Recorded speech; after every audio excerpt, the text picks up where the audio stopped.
Leave her in the past, but I know I'll miss her. I kept all of her paraphernalia. Left her makeup and her panties on my bedroom dresser. Think about the days when I used to undress her. Long gone, long gone, long gone. Long gone, long. Beautiful people, it's your boy Chris B, and I'm back today to go over another fragrance with you today. The fragrance that I'm going to be talking about today is called Acqua Di Gio Absolu. It was introduced to the market in 2018. It's still a newer fragrance. I just got my hands on it today. I'm not sure exactly how long it's been out, but I know that it was released this year. It's going to be a mixture of a review and me unboxing it. So today I went to Sephora at the mall and I was sniffing around trying to figure out what fragrance that I want to buy. And I sniffed a lot. I smelled that YSLY, I smelled that 1 Million Lucky. I smelled that Versace, I think it's called Dylan Blue. And I was torn in between the two. I couldn't figure out what I wanted to purchase, but I went ahead and got this Acqua Di Gio Blue. Go ahead and open it up. Got the knife. Let's slice it open.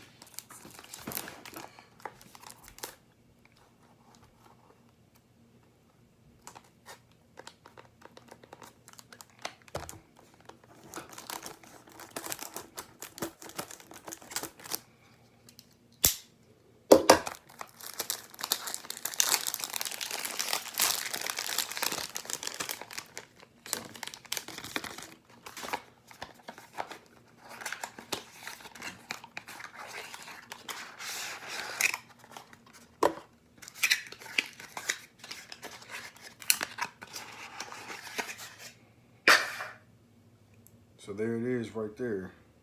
Acqua Di Gio Absolu from Giorgio Armani.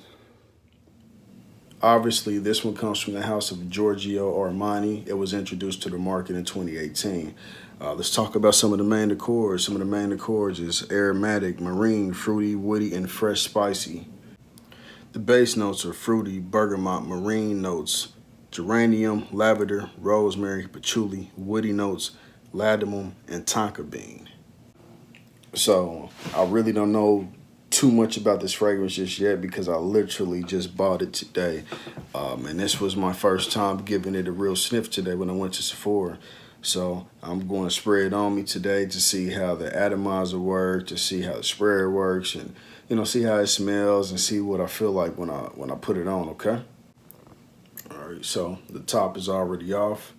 Let's go ahead and give it about 2 sprays and, see what it's working like. Let's see. Spray it on my arm. Wow. I like that. It sprays really good. I like that. Sprays with force and a lot of pressure. I like that. It's good.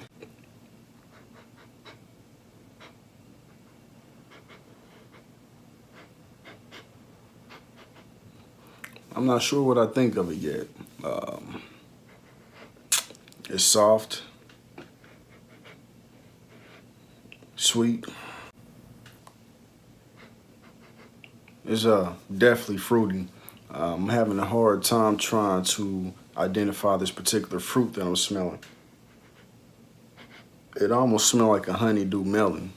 So I'm sure they have honeydew melon in this fragrance right here.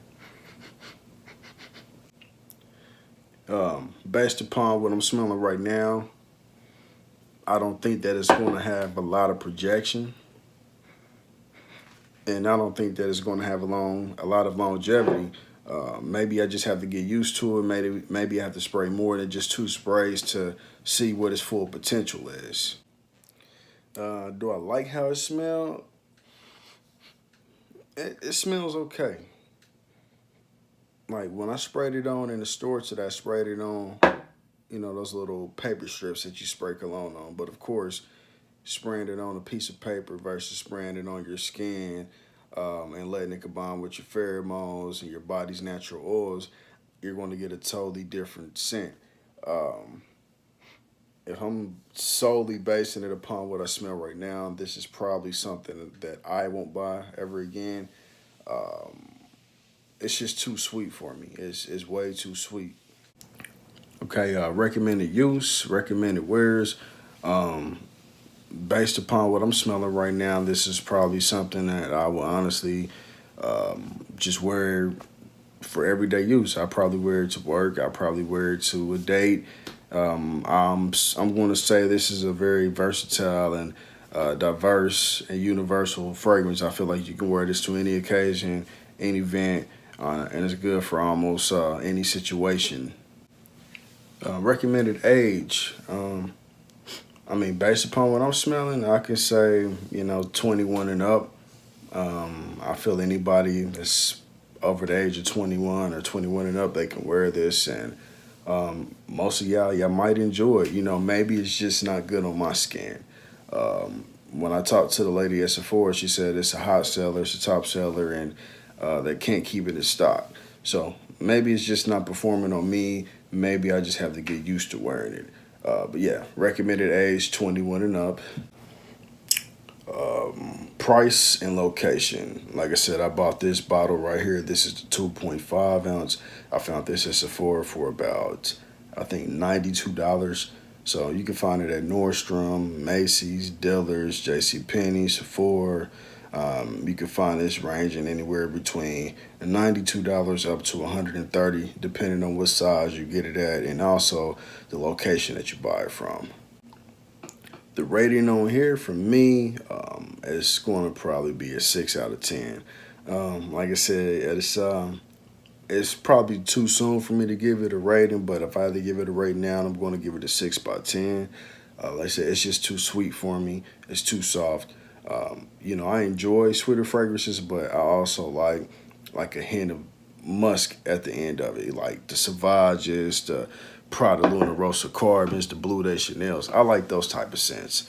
Those scents work really good for me. Even Saint Laurent L'Homme, I like those type of scents where they're soft and sweet, but they still have a hint of masculinity to it. This is real sweet, man. And this is a perfume, so it's more oil concentrated versus the EDT. EDTs really don't EDTs have a lower oil concentrated, but with the EDP, the perfumes, they have a higher oil-based fragrance in it. So that's been my time with you guys. Thank you for taking time out your busy day to come and see me. As always, like, share, comment, and subscribe. Until then, bless you all. See you later.